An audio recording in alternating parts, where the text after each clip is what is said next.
Melissa Murray, that's the kind of passage we always hear in speeches like this. But I have to say, in decades of studying this, I have seen no evidence whatsoever for the following statement that we just heard the Attorney General make. Good officers do not want to work in systems that allow bad practices.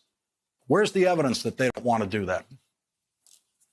Again, I think this is going to be a really long and perhaps tortured conversation that we have as a country about what it means to actually do policing, and particularly, as Eddie says, in communities that often have been marginalized and perhaps stereotyped as overly criminal and bearing the brunt of that policing and surveillance. And I think what we saw today from Attorney General Garland is an important step. And for one, it is a complete 180 from the position of the Trump administration, which had pretty much abandoned all pattern and practice investigations under the DOJ. So it's a really encouraging step to see that go forward. It means that there will at least be some opportunity to think about this in a systemic way. But it's also worth noting that most policing is quintessentially a local activity. So there's often very limited things that the federal government can do to actually coerce or to convince or encourage local police departments to, again, be more accountable and be fair in the way that they do their work.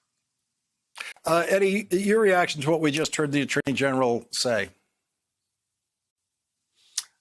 First of all, I think what Melissa just said was absolutely brilliant. And to answer your question to her directly, I have seen no evidence of what General Garland just laid out. Look, at the end of the day, Lawrence, policing takes us to the heart of the contradictions around race in the country.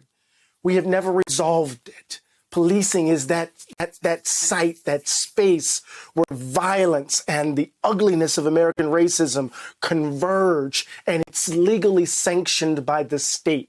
So we are at the heart of the matter right now. We are at the heart of the contradiction. That's not going to be resolved by one verdict. It's not going to be resolved by a verdict of guilty with the 3 officers. It's going to take long, hard work moving forward. Hey, thanks for watching our YouTube channel. You should know that you can follow today's top stories and breaking news and catch up on your favorite MSNBC shows all in one place. Download the NBC News app today.